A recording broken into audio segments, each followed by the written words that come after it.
आम्हा नाही जाती भेद, स्वामी नामी धरू छंद.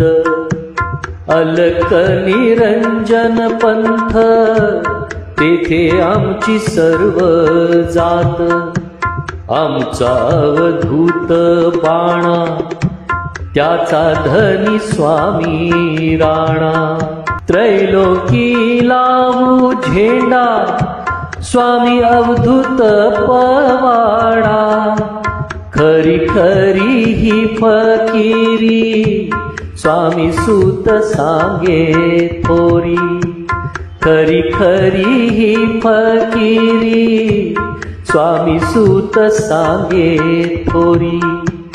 खरी खरी ही फकीरी, स्वामी सूत सांगे थोरी.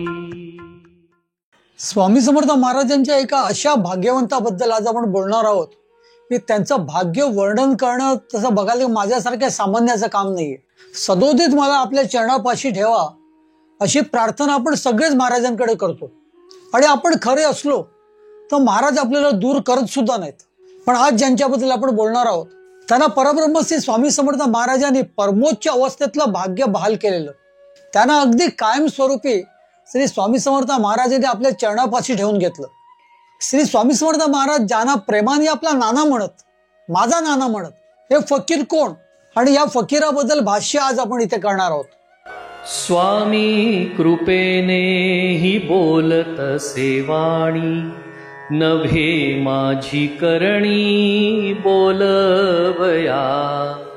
स्वामी सूत म्हणे स्वामीची कथा, कृपा बळे वार्ता बोलतसे. महारुद्रराव केशवराव देशपांडेंचा जन्म 1843 साली बीड जिल्ह्यातील केज या गावी झाला होता. त्या काळी हा परिसर सगळा हैदराबादच्या निजामाच्या अखत्याराखाली होता. महारुद्रराव लहानपणापासून अतिशय हुशार, कर्तबगार. ते जसे मोठे झाले तसे ते निजामाच्या दरबारी कामाला लागले. त्यांची कर्तबगारी, त्यांची हुशारी, त्यांची हजरजबाबीपणा बघून निजामाने सुद्धा त्यांना अगदी मोठ्या हुद्द्यावरती ठेवलं. त्यांना जहागिरीच बहाल केली. ते कितीतरी गावाचे जहागीरदार होते. स्वभाव तसा अत्यंत धार्मिक आणि तेवढेच दानशूर. हे घराणं फार पूर्वीपासून विठ्ठल भक्त बरं का. अगदी पिढ्यानपिढ्या पंढरपूरची वारी करणारी ही मंडळी. आणि सुख संपन्नच नाही तर लक्ष्मी त्यांच्या घरात पाणी भरत होती असं म्हटलं तरी चालेल. या घराण्याला कधीच काही कमी पडलं नाही. विठ्ठलाची तशी कृपाच होती त्यांच्यावर असं म्हटलं तरी चालेल. या महारुद्ररावांना आदराने पुढे पुढे लोक नाना म्हणू लागले. एक तर निजामाच्या दरबारी मोठा हुद्दा त्यांचा आणि त्यावर स्वभाव सुद्धा अतिशय चांगला. जेवढे कर्तबगार, जेवढे हुशार, तेवढे दयावान, सगळ्यांच्या मिळून मासून ते राहणारे. सर्व काय व्यवस्थित चाललेलं. पण अचानक काय घडलं तेच माहिती नाही. सगळेच वासे फिरले. या निजाम सरकारने त्यांना जे काय जहागिरी बहाल केलेली ती एके दिवशी सगळी जप्त झाली. सगळं काही जप्त झालं. परत त्यांच्याकडे जी काय धनसंपदा होती ती सुद्धा निजाम सरकारने त्याला जप्त केली. हे नेमकं का घडलं हे त्यांनी जेव्हा विचारपूस केली तेव्हा त्यांना असं कळलं की आपल्यावर एक असा आरोप आलेला आहे जे कृत्य त्यांनी कधी केलंच नाही. भक्त मंडळी, असं घडलं होतं की त्या प्रांतात त्या काळात दुष्काळ पडलेला. त्यामुळे लोकांची शेती वगैरे काही झालेलीच नव्हती. आता शेतसारा त्यातून कुठून देणार. त्यांना जहागिरी बहाल केलेल्या त्या सगळ्या गावातला शेतसारा सगळं एकत्र जमवून तो निजाम दप्तरी जमा करण्याचं ह्यांचं काम होतं. पण ही सगळी लोक त्यावेळेला नानांकडे आली आणि नानासाहेबांना म्हणाली, हो यावर्षी पाऊसच नाहीये, शेती वगैरे काहीच झालेली नाही, आम्ही सहारा कुठून देणार. नानासाहेबांना त्यांची दया आली आणि त्यांना सारा माफ केला. अर्थात हे सगळं त्यांनी त्यांच्या अधिकारात केलेलं. पण काही दृष्ट मंडळींनी त्याचाच नेमकं मुभा घेतली. या सर्व दृष्ट मंडळींनी जाऊन सरकार दरबारी एक तक्रार केली. ती तक्रार अशी होती की नानासाहेबांनी सगळा सहारा जमा केलेला आहे खरा, पण तो सहारा येऊन इथे निजामाच्या दप्तरी मात्र जमा केलेला नाहीये. हे ऐकल्यावरती निजामाला खूप राग आला आणि त्यांनी कसली विचारपूस न करता, कसल्याही पद्धतीची खातरजमा न करता सरळ नानासाहेबांची सगळी मालमत्ता जप्त केली, त्यांचे अधिकार सगळे काढून घेतले. आता आपण काय करावं हे नानासाहेबांना कळेनासं झालं. आपल्यावरती इतका विचित्र आरोप झालेला आहे, आपण कधी अशा पद्धतीचं कुठेच काही काम केलं नाही, अगदी प्रामाणिकपणे आपण आयुष्य काढलेलं आहे, आणि तरी सुद्धा हा आपल्यावरती ठपका लागलेला आहे. लोकांना आता समाजामध्ये तोंड दाखवणं सुद्धा मुश्किल झालेलं आहे. नानासाहेबांची झोपच उडालेली. काय करावं हा एक मोठा विषय होता. भक्त मंडळी, स्वामी समर्थ महाराजांचे निस्सीम भक्त बिडकर महाराज हे खरं या बीडचेच बरं का, आणि त्यामुळे महारुद्रराव देशपांडे म्हणजे आपले नाना आणि बिडकर महाराज एकमेकाला परिचित होते. त्यामुळे नानासाहेब कधी कधी त्यांच्या दर्शनाला जात असत. बिडकर महाराज त्यांच्या खूप प्रेमाने बोलत असत त्यांच्याशी. त्यामुळे हळूहळू स्नेह वाढलेला, आणि हे सगळं अरिष्ट आल्यामुळे नानासाहेबांनी एके दिवशी बिडकर महाराजांकडे धाव घेतली. बिडकर महाराजांना सर्व काही सांगितलं. बघा, मी काहीही चुकीचं काम न करता सुद्धा माझ्यावरती हे अरिष्ट आलेलं आहे. खरं म्हणजे बिडकर महाराजांचा अधिकार खूप मोठा होता, पण त्यांनी कधीही कुठलीही सिद्धी वापरली नाही, कारण त्या महाराजांचे भक्त होते. त्यांनी नानासाहेबांना एकच सांगितलं, तुम्ही स्वामींकडे जा, अक्कलकोटला जा, महाराज नक्की त्याच्यातून काही ना काही मार्ग काढतील. मग नानासाहेबांना कसली झोप लागते. कुठेतरी मार्ग दिसू लागला, कुठेतरी एक आशेचा किरण होता. महाराजांबद्दल ते ऐकून होतेच होते, आणि त्याच बिडकर महाराजांनी सांगितले की तुम्ही आता तिथे जा, काहीतरी मार्ग निघेल. बिडकर महाराजांसारख्या मुखातून आलेले शब्द, त्या शब्दावरती त्यांना फार आशा वाटू लागली. आधीपासून झोप तर उडालेलीच, आता मात्र स्वामी महाराजांचा ध्यास लागला. कधी एकदा आपण महाराजांकडे जातो, महाराजांना जाऊन महाराजांच्या चरणावरती पडून सगळी आपली व्यथा सांगतो, आणि महाराज आपल्याला याच्यातून काढतील, बाहेर मदत करतील, अशी त्यांना खात्री वाटू लागली. भक्त म्हणे काही दिवसातच कसलाही विचार न करता त्यांनी तडक अक्कलकोटचा रस्ता धरला. ते स्वामी समर्थ महाराजांपाशी आले. स्वामी समर्थ महाराज त्याला एका भक्ताच्या वाड्यामध्ये बसले होते. अगदी नेहमीप्रमाणे सर्व मंडळी होती, सेवेकरी होती, परगावची आलेली मंडळी होती. सगळेजण स्वामी महाराजांच्याकडे काय कमी गर्दी असायची का? महाराज जिथे असायचे तिथे अक्षरशः जत्रा भरलेली असायची. तो दिवस सुद्धा तसाच होता. तिथे महाराजांची ती प्रसन्न मूर्ती बघून त्यांना खूप बरं वाटलं, खूप आधार वाटला. आता आपण प्रत्यक्ष परब्रह्माकडे आलेलो आहोत त्याची त्यांना जाणीव झाली. पण एवढी गर्दी होती का महाराजांच्या पुढे त्यांना येणं तसं शक्य नव्हतं. येऊन आपली व्यथा काय ती सांगावी अशी त्यांची खूप इच्छा होती. तोच महाराजांचं त्यांच्याकडे लक्ष गेलं. महाराज अंतर्ज्ञानी होते, त्यांना सगळं कळायचं कोण कशासाठी आलेलं आहे ते. महाराजांचं त्यांच्याकडे लक्ष गेलं आणि महाराज त्यांना म्हणाले, अरे इथे कशाला आलेला आहेस, जा लवकर जाऊ तिथून. ते 4 मिनारे आहेत ना तिथे जा, तिथेच तुझं शेत सुटेल. आपल्यावर आलेली जप्ती ही सुटावी, ही निघावी, यासाठी आपण महाराजांकडे आलेलो आहोत. हे महाराजांना कसं काय कळलं? आपण काही महाराजांकडे बोललेलो नव्हतो, तरी महाराजांनी आपल्याला आदेश दिलेला आहे. आणि 4 मिनारे म्हणजे ते हैदराबादच, जिथे आपले निजाम साहेब असतात. हे सगळं महाराजांना कसं काय कळलं हे त्याचं त्यांना खूप कौतुक वाटलं. आणि साक्षात परब्रह्माचे शब्द हे कधीही खोटे ठरणार नाहीत त्याच्यावरती त्यांना विश्वास बसला होताच, विश्वास म्हणा, कारण ते आधीपासून देवभक्त होते. स्वामी समर्थ महाराजांना साष्टांग दंडवत घातलं, त्यांना नमस्कार केला आणि ते तडक हैदराबादला गेले. भक्त म्हणे हैदराबादला जाऊन त्यांना त्यांची बाजू मांडायची होती, त्यामुळे ते निजाम दरबारी गेले. पण निजाम दरबारी जाण्या अगोदर आपल्याला नेमकं काय काम आहे ते सांगण्यासाठी त्यांना निजामाच्या एका अधिकाऱ्यांना भेटणं भाग होतं. त्या अधिकाऱ्याला भेटल्याशिवाय त्यांना पुढे जाताच येत नव्हतं, म्हणून ते अधिकाऱ्याला भेटण्यास गेले. शंकरराव देशपांडे हे ते अधिकाऱ्यांचं नाव होतं. भक्त म्हणे महाराजांची कृपा होते ती कशी होते ते बघा. ते जेव्हा या शंकररावांकडे गेले तेव्हा शंकररावांनी त्यांना स्वतःहून विचारलं, तुम्ही केजचे देशपांडे ना? त्यांनी हे विचारताच त्यांनी हो म्हटलं खरं, पण एक मोठं प्रश्नचिन्ह त्यांना पडलं की आपल्याला शंकररावांनी ओळखलं कसं काय? तेव्हा शंकररावांनी त्यांना हात जोडून सांगितलं, अहो मी पण स्वामी समर्थ महाराजांचा निस्सीम भक्त आहे. महाराजांनी मला माझ्या मोठ्या मोठ्या संकटातून बाहेर काढलेलं आहे. मी नेहमी अक्कलकोटला येत असतो आणि कालच संध्याकाळी मला स्वामी महाराजांचा दृष्टांत झाला. महाराजांनी मला सांगितलं की माझा नाना तुझ्याकडे येतोय, त्याचं शेत सोडून दे. नानासाहेबांनी हे ऐकलं मात्र त्यांना पुढे काय बोलावं हे सुचेनासं झालं. स्वामी समर्थ महाराज किती दयाळू आहेत, प्रत्यक्ष परब्रह्म किती दयाळू असतो याची ते सगळं जाणीव त्यांना होताच त्यांच्या डोळ्यातून घळाघळा पाणी वाहू लागलं. शंकररावांनी त्यांना सावरलं आणि त्यांचं काम केलं. त्यांची काहीही चूक नसताना त्यांची शेत जमीन आणि त्यांची जहागिरी ही सगळी जप्त झालंय हे त्यांनी त्या निजाम दरबारी जाऊन ते सर्वांना समजावून सांगितलं. शंकररावांना मोठा मान होता. त्या निजाम साहेबांचं शंकररावांवरती खूप श्रद्धा होती. शंकररावांनी हे जेव्हा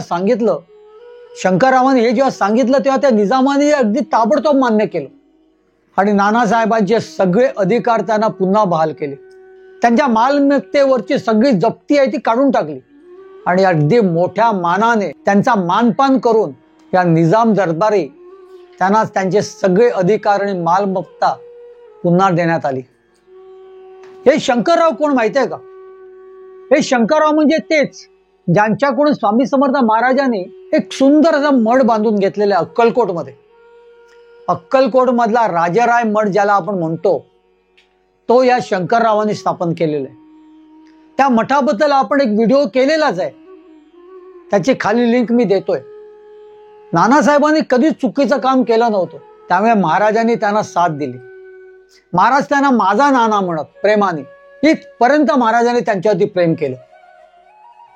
आता मात्र नानासाहेबांची स्वामी समर्थ महाराजांवरती भक्ती, प्रेम, श्रद्धा पूर्णतः जडली होती.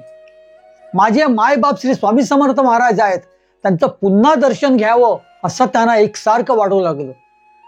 आणि त्यांना आताचा जो ध्यास होता महाराजांचा तो वेगळाच होता बरं का. कधी एकदाचा महाराजांपाशी जातोय, कधी एकदी महाराजांच्या चरणाशी अगदी घट्ट मिठी मारतोय आणि आपल्या नेत्राश्रूंनी त्यांच्या चरणावरती अभिषेक कधी करतोय असंच त्यांना वाटत होतं. जप्ती सुटल्यावरती ते केजला आपल्या घरी आले खरे, पण त्याचं मन मात्र सगळं अक्कलकोटला होतं.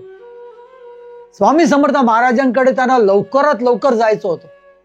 कसलाही विलंब त्यांना सहनच होत नव्हता. मग काय विचारावं, ते थेट अक्कलकोटला गेले.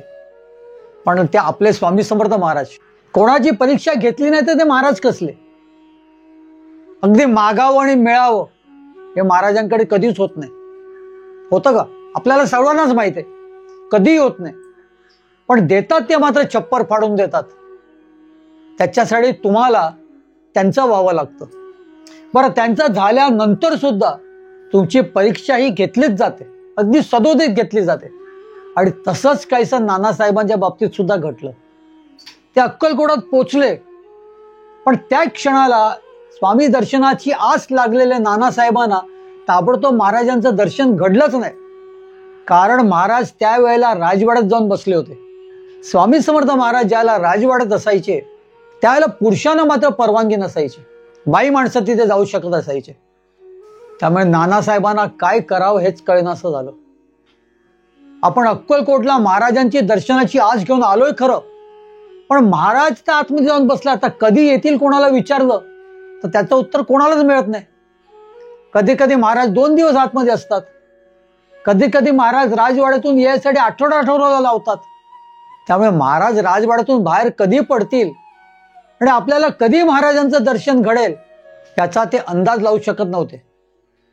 अगदी तसंच जसं स्वामीसुत महाराजांबद्दल घडलं. स्वामीसुत महाराजांच्या बद्दल तुम्हाला माहितीच आहे. शेवटी त्यांना अभंग स्फुरला की माझी माता तुमच्या घरी म्हणून आलो मी हो द्वारी.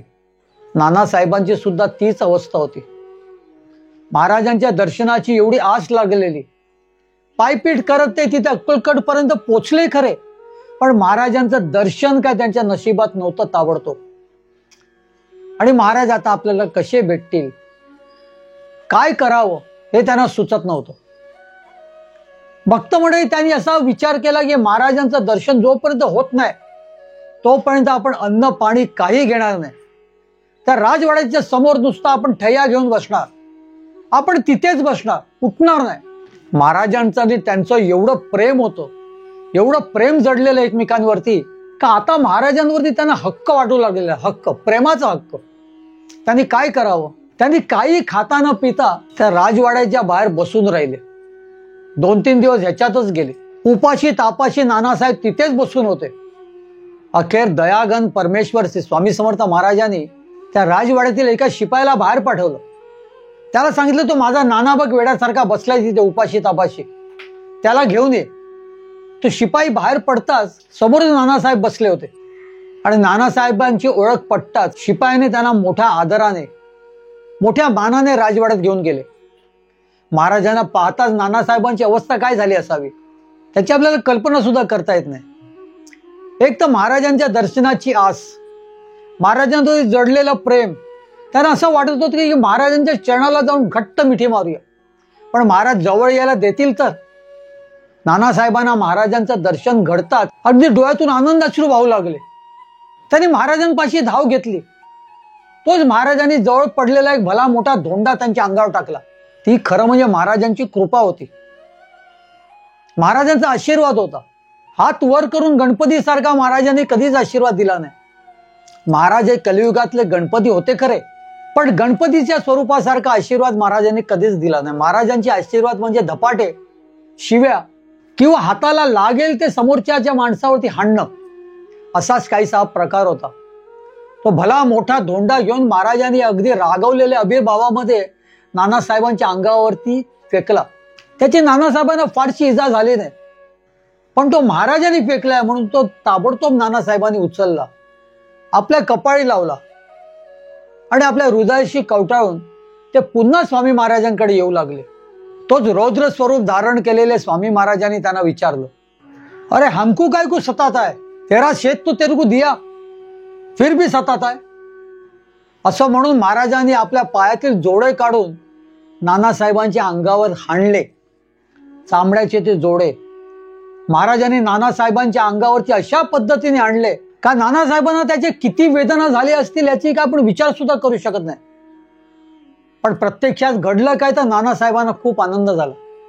त्यांनी लागलीच ते दोन्ही जोडे उचलले, त्या धोंड्यासारखेच ते सुद्धा आपल्या हृदयाशी कवटाळून धरले आणि महाराज जवळ येऊन देत नाहीयेत तर काही हरकत नाही. तिथूनच महाराजांकडे डोकं टेकलं, स्वामी महाराजांना दंडवत घातला. तोच महाराजांनी आज्ञा केली, जाओ चले जाओ यहां से. नानासाहेबांना आता प्रत्यक्ष परब्रह्म श्री स्वामी समर्थ महाराजांकडून प्रसाद मिळालेला तो आनंद वेगळाच होता. नानासाहेबांनी महाराजांचा निरोप घेतला, पुन्हा एकदा महाराजांचे डोळे भरून दर्शन घेतलं आणि त्या प्रसादिक वस्तू अगदी हृदयाशी कवटाळून त्या राजवाड्याच्या बाहेर आले. आता मात्र त्यांच्यासारखा आनंदी ह्या जगात कोण असेल की नाही असंच त्यांना वाटू लागलं. महाराजांची आपल्यावरती कृपा झालेली आहे. स्वामी महाराजांनी आपल्याला पादुका दिलेल्या आहेत आणि फक्त पादुकाच नाही तर तो प्रासादिक धोंडा सुद्धा दिलेला आहे. त्यांनी महाराजांचा जय जयकार केला आणि महाराजांचं नामस्मरण करत करत पुन्हा ते आपल्या घरी आले, केजला आले. काय ते भाग्य! महाराजांनी आपल्याला मोठ्या संकटातून बाहेर काढलंच काढलं, पण त्याही पलीकडे जाऊन महाराजांनी आपल्यावरती कृपा केलेली आहे. महाराजांनी आपल्याला प्रसाद दिलेला आहे. आता कायम स्वरूपी महाराज हे माझे आहेत. जसे ते म्हणतात ना माझा नाना माझा नाना, तसे महाराज सुद्धा माझे झालेले आहेत याची जाणीव त्यांना सदोदित होऊ लागली. पण घराण्याचा आराध्य दैवत विठ्ठल, पिढ्यानपिढ्या विठ्ठलाची पंढरपूरची वारी केलेली ही मंडळी, मग साहजिकच त्यांना विठ्ठल सुद्धा आठवणार. त्यामुळे एके दिवशी ते पंढरपूरला विठोबाच्या दर्शनाला गेले. तिथे जाऊन त्यांनी विठोबाचं अगदी मन भरून दर्शन घेतलं आणि पाहतो तो काय, त्या विठ्ठल मूर्तीच्या ठिकाणी त्यांना प्रत्यक्ष स्वामी महाराज 2 हात कमरेवर घेऊन उभे असल्याचे दिसले. मग काय विचारावं, पुन्हा त्यांच्या डोळ्यातून गळगळा पाणी येऊ लागलं. त्यांनी साष्टांग दंडवत घातला आणि ते तेथून पुन्हा अक्कलकोटला आले. पुन्हा त्यांनी महाराजांचं दर्शन घेतलं. तोच महाराजांनी त्यांना विचारलं, अरे पंढरपूरला विठ्ठलाचं दर्शन कसं झालं? महाराज काय विचारताय ते त्यांच्या लक्षात आलेलं बरं का. तेव्हा नानासाहेबांनी महाराजांकडे हात जोडले आणि नतमस्तक होऊन महाराजांना म्हणाले, अहो महाराज, विठ्ठलाचं दर्शन काय, तिथे तर तुम्हीच उभे होतात. तुम्ही आणि माझा विठ्ठल काय वेगळे आहेत का? हे ऐकून महाराज खतखतून हसले.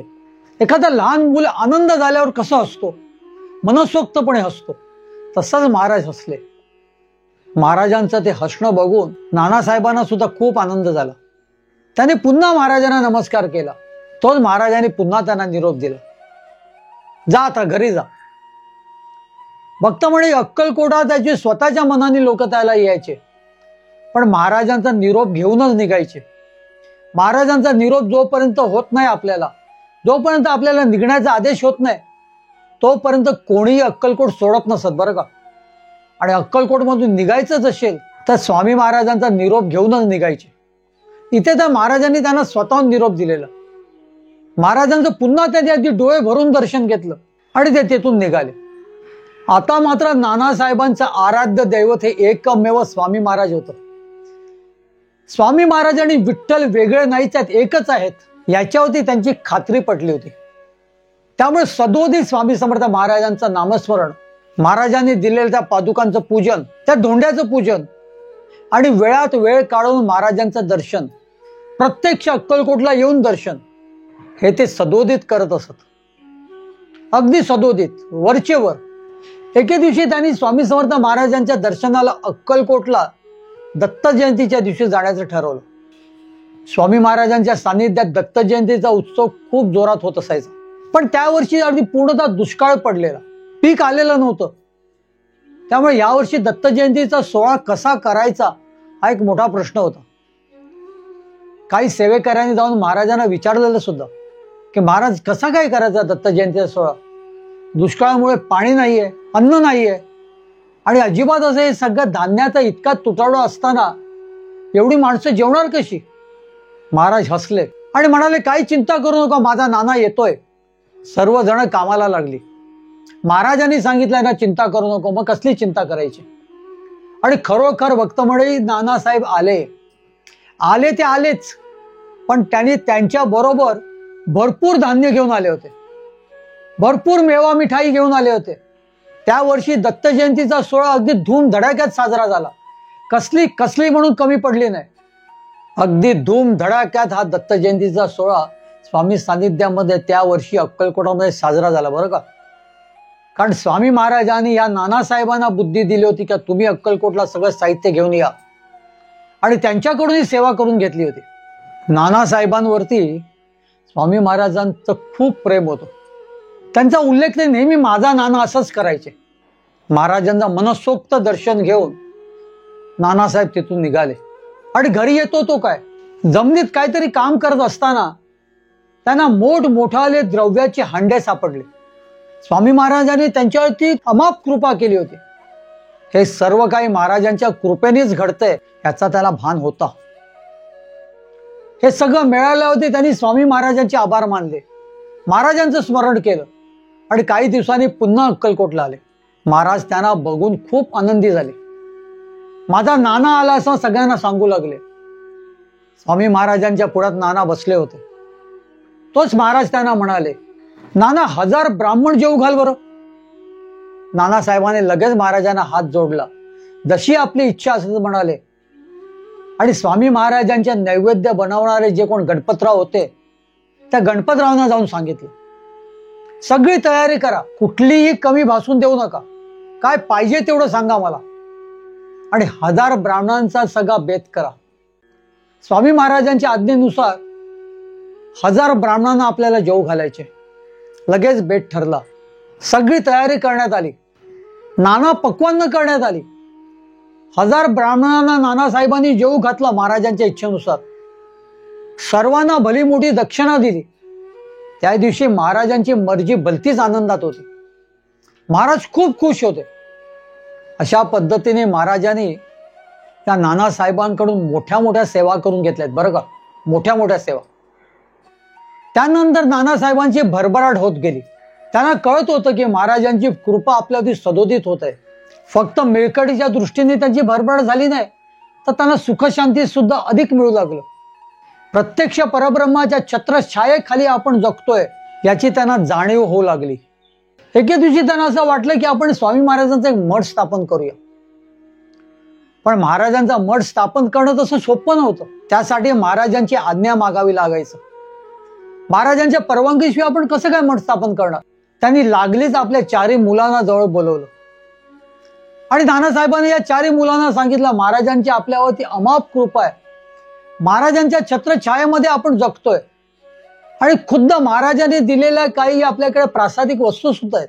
मला असं वाटतं आपण महाराजांचा एक मठ स्थापन करूया. त्यांची 4ही मुलं नानासाहेबांच्या शब्दाबाहेर नव्हती. नानासाहेबांनी इच्छा दर्शवतात क्षणी त्यांनी ते मान्य केली. त्यांना तर खूप बरं वाटलं. ते म्हणाले काही हरकत नाही, आपण सगळ्यांनी महाराजांकडे जाऊया आणि महाराजांची परवानगी मागूया. लागलीच अक्कलकोटला जाण्याचा बेत ठरला. आपल्या 4ही मुलांना घेऊन नानासाहेब अक्कलकोटला गेले. पुन्हा स्वामी समर्थ महाराजांचं मन भरून दर्शन घेतलं. महाराज सुद्धा नानांना बघून खूप आनंदित झाले. पुन्हा सर्वांना सांगू लागले, बघा माझा नाना आला, नाना आला. नानाने आपल्या 4ही मुलांची स्वामी महाराजांना ओळख करून दिली. 4ही मुलांना स्वामी महाराजांच्या पायावर घातलं, स्वतः सुद्धा लोटांगण घातलं आणि स्वामी महाराजांना म्हणाले, महाराज आपला छानसा मठ बांधीन असं म्हणतोय. तिथे आपण दिलेल्या त्या चर्म पादुका वगैरे सगळं स्थापन करीन. आता मी माझ्या घरीच त्या देवघरामध्ये ठेवलेल्या आहेत, पण आपलं व्यवस्थित स्थान झालं तर उत्तम होईल. हे ऐकताच महाराजांनी बाजूला बोट दाखवलं. ते म्हणाले, हा पत्थर घेऊन जा आणि तिथे स्थापन कर. बाजूला एक शेणवी ग्रहस्थ दगडावर कोरलेल्या पादुका घेऊन बसला होता. तो तिथे आलेल्या भक्तांना त्या पादुका द्यायचा. मग ते भक्त महाराजांपाशी घेऊन जायचे. महाराजांचे त्याच्यावरती चरण लागले तर त्या महाराजांच्या पादुका, नाही तर तो दगड. त्यामुळे महाराजांना ज्यांच्यावर कृपा करायची त्यांच्याच ठेवलेल्या त्या पादुकांवरती महाराज आपले चरण टेकवायचे, नाही तर नाही टेकवायचे. मग त्या महाराजांच्या पादुका होत नसत. पण इथे तर खुद्द महाराजांनीच त्या पादुका घेऊन नानासाहेबांना दिल्या, ह्या स्थापन कर म्हणे. मग नानासाहेबांना आणि त्यांच्या त्या 4ही चिरंजीवांना किती आनंद झाला असेल. महाराजांची परवानगी मिळालीच मिळाली, वर आणखी पादुका मिळाल्या. ज्या पादुका तुम्ही व्यवस्थितरित्या मठामध्ये स्थापन करू शकता, त्याच्यावरती अभिषेक करू शकता, त्याच्यावरती पूजन करून असता, त्याच्यावर चंदन लेपन सुद्धा करू शकता. चर्मपादुकांना काहीतरी मर्यादा असते, त्याला अभिषेक घालू शकत नाहीत कारण त्या चर्मपादुका असतात. त्याच्यावर चंदन लेपन वगैरे केल्याने ते खराब होऊ शकतात. याचं भान ठेवून बहुतेक महाराजांनी ते आपल्याला दिले असतील आणि त्यावर महाराजांची परवानगी मिळालेली आहे पादुका स्थापन करण्यासाठी. या आनंदाच्या भरामध्ये त्यांनी पुन्हा महाराजांचा निरोप घेतला आणि त्यांनी लागलीच सर्वांनी आपलं घर गाठलं. ते केजला गेले. मठ कुठे बांधायचा वगैरे हे सगळं ठरलं. भक्त मंडळी, हे नानासाहेब गुरुदेव श्री स्वामीसुत महाराजांचे सुद्धा भक्त होते बरं का. स्वामी महाराजांनीच त्यांना आपल्या सुताकडे पाठवलेलं, त्यामुळे स्वामीसुत महाराज त्यांना गुरुतुल्य होते. आणि आता सर्व काही जागा वगैरे ठरली, तिथे मठात आता आपण स्थापना करायची, तोच त्यांच्या कानावरती एक दुःखद बातमी आली. गुरुदेव श्री स्वामीसुत महाराजांनी देह ठेवला होता. त्यांचा जीव खासावीस झाला, पण करायचं काय. मठ स्थापन करते वेळी गुरुदेव श्री स्वामीसुत महाराज सुद्धा तिथे असतील अशी त्यांची इच्छा असावी बहुतेक. पण आता काय करता येणार. गुरुदेव श्री स्वामीसुत महाराजांनी देह तर ठेवलेलाच, पुन्हा ते अक्कलकोटला आले. त्या दरम्यान स्वामीसुतांच्या मातोश्री काकूबाई स्वामी महाराजांच्या पाशी आल्याच होत्या. आणि अशातच त्यांचा एक धाकटा मुलगा होता बाबू म्हणून, एक जेमतेम 10-12 वर्षाचा. तो आपल्या आईकडे आला. हा सर्व प्रसंग दादा बुवा म्हणून माझा एपिसोड आहे त्याच्यामध्ये मी दिलेला आहे. भक्त मंडळी, नानांना ज्यावेळेला कळलं की स्वामीसुतांचा एक लहान बंधू सुद्धा आहे, लहान भाऊ सुद्धा आहे, तेव्हा त्यांना आनंद झाला. आता आपण महाराजांनी दिलेल्या ज्या पाषाणी पादुका स्थापन करतोय, हे काही अक्कलकोटच्या मंडळींना सांगण्यासाठी ते आले होते. महाराजांना सुद्धा त्यांना सांगायचं होतं की तुमची परवानगी घेऊन अमुक अमुक दिवशी मी आता या पादुका स्थापन करतोय. तोच त्यांची भेट या दादांशी सुद्धा झाली. स्वामीसुतांनी स्थापन केलेली मुंबापुरी गादी म्हणजे आजचा कांदेवाडीचा मठ, त्याची व्यवस्था सगळी बघणारे ब्रह्मचारी बुवा सुद्धा भेटले. नानांची स्वामीसुतांवरती एक विशेष श्रद्धा होती, त्यामुळे या दोघांना ते केजला घेऊन गेले. ब्रह्मचारी बुवांच्या हातून त्यांनी स्वामी महाराजांच्या पादुकांची स्थापना करून घेतली आणि दादाबुवांचा तो योग्य तो मान करून पुन्हा दादाबुवांना आणून तिथे त्यांनी अक्कलकोटला आपल्या आईपाशी सोडलं.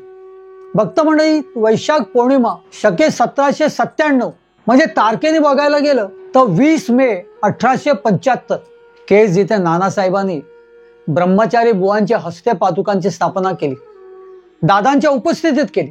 पण मधल्या काळात एक घटना घडली होती. स्वामी महाराजांची आज्ञा किंवा परवानगी घेऊन जेव्हा ही सगळी मंडळी केजला आली, त्याला नाना अचानक आजारी पडले आणि एवढे आजारी पडले का त्यांच्या 4 मुलांना काय करावं हेच कळेनासं झालं.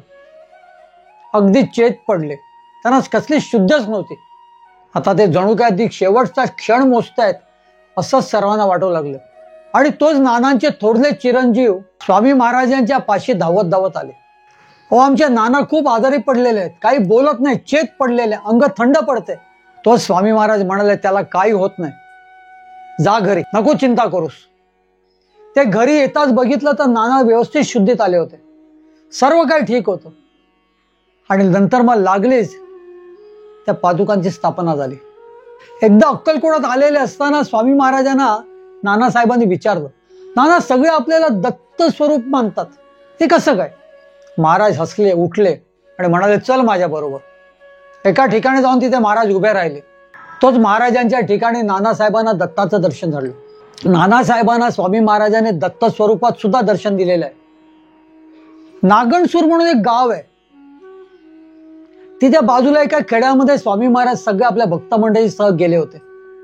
महाराज जिथे जात तिथे अक्षरशः जत्रा जात त्यांच्या बरोबर. इथे सुद्धा हीच परिस्थिती होती. त्याचे असंख्य सेवेकरी वगैरे होते, पण तिथे या सगळ्या सेवेकऱ्यांचे खाण्यापिण्याचे वांदे झाले. अक्षरशः बाजरी आणून ते भरडून खात होते लोक, कशी बशी शिजवून ते खात होते. शेवटी एका सेवेकराने महाराजांकडे येऊन महाराजांकडे प्रार्थना केली की महाराज इथे खाण्यापिण्याचे वांदे आहेत, आपण इथून निघूया. तोच महाराज हसत हसत त्यांना म्हणाले, अरे काही हरकत नाही, माझा नाना येतोय ना, तो तुम्हाला पोटभर जेवू घालेल. तसंच घडलं. काही तासांमध्ये नानासाहेब सगळा लवाजमा घेऊन आले. त्यांनी भरपूर मेवा मिठाई आणली होती, भरपूर धान्य आणलेलं. अगदी पंचपक्वान्नाचं जेवण त्या दिवशी झालं. सर्व सेवेकरी अगदी पोट भरून जेवले आणि महाराजांचा जय जयकार करू लागले. 30 एप्रिल इसवी सन 1878 या दिवशी स्वामी महाराजांनी देह ठेवला. महाराजांनी देह ठेवला त्याला नानासाहेब अक्कलकोटातच होते. बाळप्पांनी त्यांना बोलवून घेतलेलं. स्वामी महाराजांची मर्जी पाहता कितीतरी लोकांना बाळप्पांनी तार करून बोलवलं, त्यात नानासाहेबांना सुद्धा बोलवून घेतलेलं. नानासाहेबांच्या डोळ्यासमोर स्वामी महाराजांनी देह ठेवलेलं आहे. त्यामुळे नानासाहेबांचं चित्त अत्यंत दुःखी झालेलं. स्वामी महाराजांनी देह ठेवलाय हा त्यांना असहाय्य धक्का बसला होता. बुधवार पेठेमध्ये चोळप्पांच्या घरापाशी स्वामी महाराजांची समाधी झाली, त्याला नानासाहेब तिथे होते बरं का, हजर होते. त्यांना जमेल तेवढी त्यांनी सेवा सुद्धा केलेली आहे. तेव्हा महाराजांनी देह ठेवल्याचं नानासाहेबांना खूप दुःख झालेलं, सर्वांनाच झालेलं, तसं नानासाहेबांना सुद्धा झालेलं. पण ते कोणाच्याच हातात नव्हतं. महाराजांनी जो देह धारण केलेला तो कधीतरी ते विसर्जित करणारच होते आणि ते निश्चितच होतं. आणि सर्वांसारखे नानासाहेबांना सुद्धा त्याचं खूप दुःख झालं. पण मठाचं जे काही स्थापना केलेली त्या पादुकांची, त्याचं बांधकाम अपुरं राहिलेलं. हे बांधकाम पूर्ण होईस्तोवर 8 वर्ष गेली, 8 वर्ष. आणि अखेर माघ शुक्ल द्वितीय शके 1807 म्हणजे स्वामी महाराजांनी देह ठेवल्यानंतर 7व्या वर्षी 5 फेब्रुवारी 1886 या दिवशी स्वामी महाराजांच्या या मठाचं बांधकाम पूर्ण झालं. त्यावेळेला स्वामी महाराज नव्हते, म्हणजे देह स्वरूपात नव्हते. गुरुदेव श्री स्वामीसुत महाराजांनी तर त्या अगोदर 4 वर्ष देह ठेवला होता. आणि नानासाहेबांची वृत्ती हळूहळू विरक्तीकडे जात होती. ते हळूहळू त्यांच्या सगळ्या परिवारापासून लांब जात होते. त्यांना असं वाटत होतं की आता कुठेही जायचं नाही. एक दिवशी ते अक्कलकोटला आले होते. महाराजांचं दर्शन घेतलं, म्हणजे महाराजांच्या समाधीचं दर्शन घेतलं आणि ते घरी आले. ते घरामध्ये गेले नाहीत. बाजूला स्थापन केलेल्या महाराजांच्या मठामध्येच ते कायम राहिले. आणि तेव्हापासून ते कधीच त्यांच्या घरी त्यांनी पाऊल टाकलं नाही. त्यांची 4 मुलं तिथे आनंदात राहत होती. पण नानासाहेब मात्र त्या घरात कधी गेले नाहीत. नानासाहेबांनी त्यांचं उर्वरित आयुष्य या मठामध्येच काढायचं ठरवलं, कारण ते विरक्त झाले होते. पुढे काही दिवसांनी नरसोबाच्या वाडीला जाऊन त्यांनी संन्यासाची दीक्षा घेतली. चिदानंद स्वामी म्हणून त्यांनी नाम धारण केलं. आता तर त्यांचं आयुष्य अगदी संन्यासासारखं होतं. खऱ्या अर्थाने ते स्वामी महाराजांचे फकीर झाले होते. महाराजांचं नामस्मरण, महाराजांच्या चिंतनाखेरीज त्यांना कसलीच चिंता नव्हती. अक्कलकोटला मात्र ते वारंवार येत असत, अगदी नेहमी येत असत. आणि अशातच एक दिवशी अक्कलकोटात त्यांची प्रकृती बिघडली आणि अक्कलकोटातच त्यांनी देह ठेवला. पण भक्तमंडळी, देह ठेवतेवेळी त्याने एक आपली इच्छा बोलून दाखवलेली आपल्या मुलांकडे किंवा अक्कलकोटच्या त्या स्वामी महाराजांच्या सेवेकऱ्यांकडे, माझी समाधी स्वामी महाराजांच्या समाधीपाशीच व्हावी, त्यांच्या चरणापाशी व्हावी. पण जेव्हा प्रत्यक्षामध्ये नानासाहेबांनी देह ठेवला त्याला हे सगळं करणं तसं सोपं नव्हतं. पण नानासाहेबांच्या मुलांनी तसे प्रयत्न केले. त्याला भरपूर विरोध झाला, गावकऱ्यांकडून सुद्धा विरोध झाला की महाराजांच्या समाधीपाशी इतर कोणाची समाधी करणं तसं योग्य नाही, असं सर्वांचं मत झालं. अखेर खुद्द स्वामी समर्थ महाराजांनी राजवाड्यातील कारभारींना दृष्टांत दिला आणि त्यांना सांगितलं, माझ्या नानाने देह ठेवलेला आहे आणि त्याच्या इच्छेनुसार त्याची समाधी माझ्या चरणापाशी व्हावी, ही माझी सुद्धा इच्छा आहे. हा संदेश सरळ राजवाड्यापर्यंत महाराजांनी पोचवलेला. मग काय, राजवाड्याचे ते कारभारी तिथे आले. तिथे सर्व गोंधळच होता. प्रत्येक जण आपापल्या परीने आपली बाजू मांडत होते. पण थोडक्यात काय, तर नानासाहेबांच्या समाधीला विरोधच होत होता. हा नानासाहेबांचा देह तुम्ही तुमच्या केजला घेऊन जा, ते काय करायचे ते करा, पण अक्कलकोटमध्ये महाराजांच्या चरणापाशी त्यांची समाधी होणार नाही.